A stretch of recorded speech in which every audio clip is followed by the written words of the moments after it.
At the age of 79, yes, 79, Patrick Stewart is an actor of an impressive vintage. And like the wine he adores, his quality has increased with age. Age is indeed a factor for Stewart's new show. The 10-part series finds the former Starfleet admiral spending his days puttering around his winery, but a rescue mission that turned into a disaster and the consequences that followed hang over him heavily.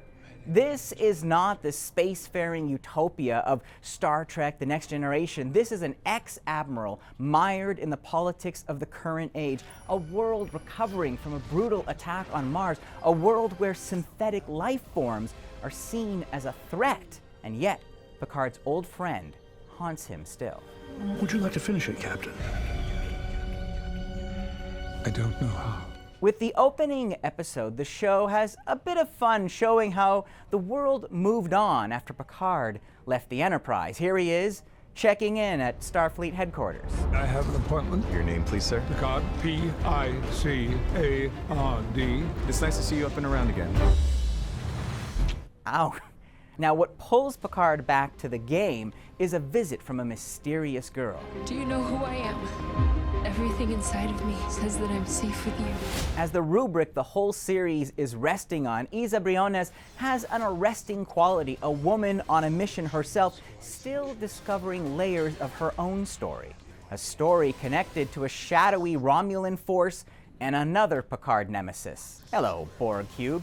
Now, yes, I'm a Star Wars fan. You might have noticed this is actually a Star Wars t-shirt. I don't have any Star Trek shirts yet, but Star Trek, in particular, Star Trek: The Next Generation, was a major part of my upbringing. But what makes Picard this series so striking is just how different it is. Gone are the single episodes where the ship flies in, we meet a couple of vaguely human aliens, solve a problem, and then blast off to the next space quadrant. Instead, this is Picard remodeled for the age of peak TV. Not only does it look richer, more cinematic, and evidently with a bigger budget, but it's also more mature.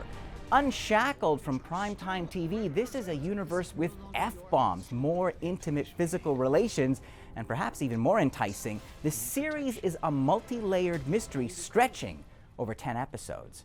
What ties it all together, though, is the gravitas, the continuing charm of Patrick Stewart. With his new show, he's allowed to be human again, to play a man racked with regret and still pining to return. You really want to go back out into the cold? More than ever.